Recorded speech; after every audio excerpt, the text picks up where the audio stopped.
She told the assembled media she'd answer 4 questions, but refused to answer our question about this statement of hers. If this Congress keeps going the way it is, people are really looking towards those Second Amendment remedies. Second Amendment remedies, anything? I want you to watch this amazing local footage. This is from the CBS affiliate in Las Vegas. The reporter here is Nathan Baca. Why won't you answer what Second Amendment remedies means? Nothing at all. It's a simple question. Get out of my face. So how much money did you make without a business license? Can you please just answer my question? Here I am. Over a dozen times, Assemblyman Stephen Brooks opened his apartment door to talk. Mine, I was set up by the NRA and apparently my colleagues. You were set up by the NRA? How? Oh, so why are you leaving right now? You're just leaving in a hurry. You don't have any answers for us whatsoever. Where's the phone from? Well, this base lost 7 Marines, not by the combat they were training for, but by an accident. It has been going non-stop for hours now. This budget is reliant upon continuing $650 million in previous business taxes that were supposed to be ending right around now. Well, so many people do it, have expensive electronics delivered right to their front door. Now, before we show you what happened when our cameras caught this rare confrontation of victim and suspected thief, we'll show you how that cell phone was tracked down. Mike Cow came to us explaining that his newly delivered cell phone was stolen, still in its delivery box, from his front door. Somebody activated the phone number. Cow noticed when that number appeared on his old phone. A new phone appearing to have that same serial number showed up listed for sale on Craigslist. Mike and his friends replied to the ad and contacted police. The people selling the phone, not knowing they were talking to Mike and his friends, agreed to set up a meeting. A woman identifying herself only as Ashley waits in a pharmacy parking lot. Ashley? The phone's owner, Mike Cow, decides that police won't arrive in time to help. Hi. Hi, nice to meet you. Nice to meet you. But I-Team cameras have a view of the action. He approaches the woman who agreed by text to sell the phone to Cow for $400. Where'd you get this? My mom actually got it. Okay. As Cow holds the phone, he identifies it as his. We approach the seller for answers. Hello, I'm Nathan Baca at Channel 8 News. I want to ask you a few questions about these phones. Could you tell me where you're getting these phones from? Excuse me? Could you tell me where you're getting these phones from? I'm with No. Channel 8 News. It's not even mine. It's not even yours? Whose is it then? I don't know. The seller looks toward another woman sitting in a car parked nearby. These phones that you're selling right here, where are they coming from? I'm not selling any phones. Oh, that must be her then. Yeah, but it's not mine. Where's the phone from? It's why am I? Wait, hold on. Why am I? I just have to ask you a question, ma'am. Yes.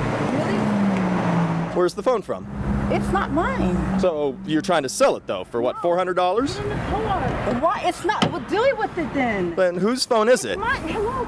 Both women appear to get in an argument with each other while we keep asking questions. Could you tell me whose phone it is? I'm just confused because you were trying to sell a phone for a few $100s. So, yes. So whose phone is it? Where's the phone? Can I have my phone, please? At this point, we notice 2 young children sitting in the back of the car. The phone is stolen. It's not. We have the. No, she has the receipt. Oh, so why are you leaving right now? You're just leaving in a hurry. You don't have any answers for us whatsoever. Where's the phone from? This phone right here that you got from them, that they tried to sell you for $400, that exactly matches the phone that you bought. That is the exact one. Yes, and Prove it to us. The serial number on the phone, that is the serial number that they gave me for the phone that was activated this morning. This woman also tried selling Cow another phone and left it behind when they sped off. Where's the phone from? Later that night, she sent a text message, "You took my Samsung." Now, police don't recommend confronting suspected burglars on your own. It was Cow's decision to do so. This investigation begins with a 2011 video we've uncovered showing family court marshals arresting a woman because she claimed one of them sexually assaulted her.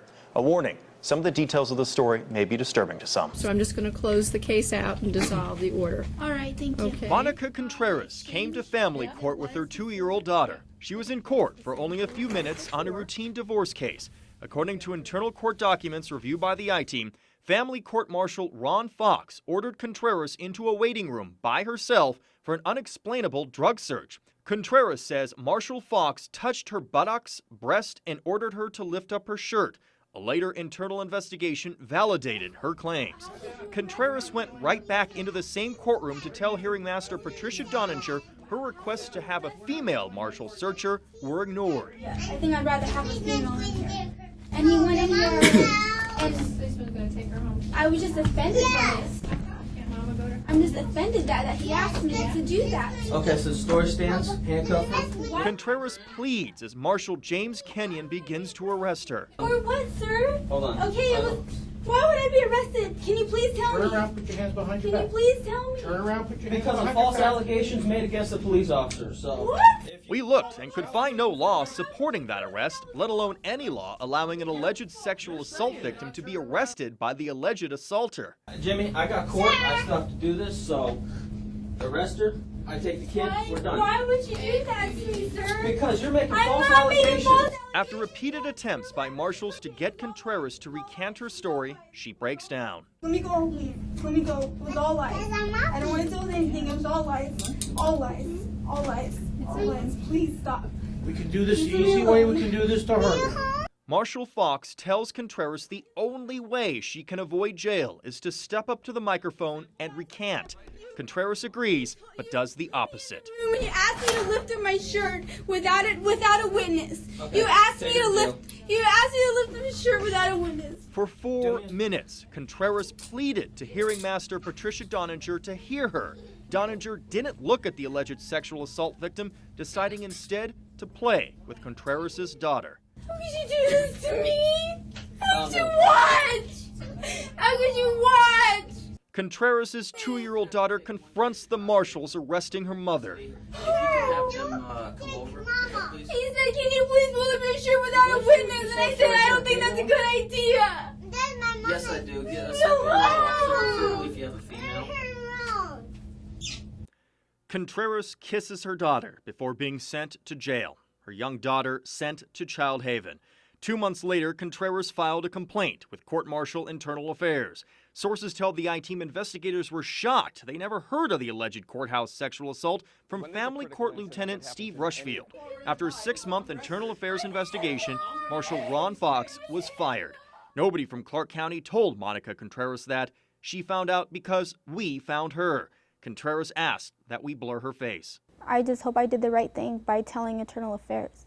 It makes me feel good because now I know that I was right. We went to the top of Clark County Court Administration. They released a statement reading, "Court personnel are prohibited from commenting on the video because it's a personnel matter.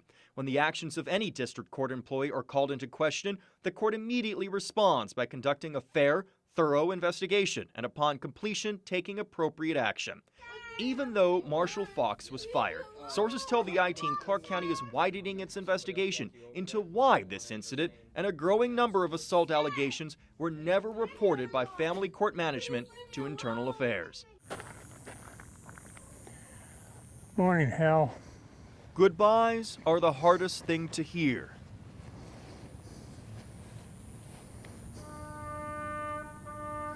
Unless nobody is around to say them. Thank you. Bill Knapp is a regular at the Boulder City Veterans Cemetery Chapel every Thursday. The veterans honored at these ceremonies are too poor or forgotten to fill the seats. But they get one last measure of respect before being laid to rest. The real thrill is provided by the spectacular and daring paratroopers. The 82nd Airborne's Division's battles in World War II are the stuff of popular legend. Former paratrooper Bill Knapp is one of those rare men still alive that lived those experiences. The real paratrooper calls this a perfect landing. There's one thing about jumping. When you hit the ground, you're so excited you could do it again right then. Jumping behind Nazi battle lines in the 1944 Normandy invasion in the darkness of night put Bill in danger from landmines, snipers, and German atrocities. They had hung, I would say there were 10 or 15 troopers hanging by their neck. They had formed lassos the Germans had, hung them in the trees in St. Mary.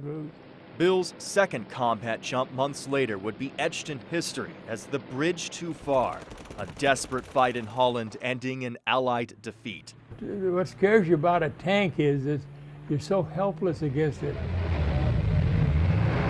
I have killed people in a moment of rage because they've killed somebody, my friend, and I can't go. I can't. I'm sorry. It's okay. I can't go back to that. But Bill constantly goes back to an old letter he wrote to the parents of a friend killed in the closing days of the war. I don't have to tell you what a swell buddy and fellow Joe was before he was your son. But if I ever loved a man, he was that man. Joe's body was lost in the battlefield of Germany.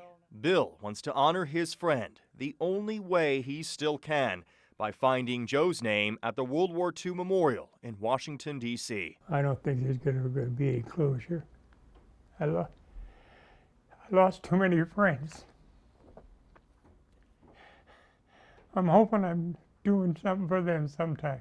The war left Bill with unseen scars, divorces, estranged children, and a battle with alcohol before finally finding peace. Few people are left to attend Bill's funeral, whenever that may come, but until then, Bill will stand watch at every ceremony he can. Goodbyes are the hardest thing to hear, unless nobody is around to say them.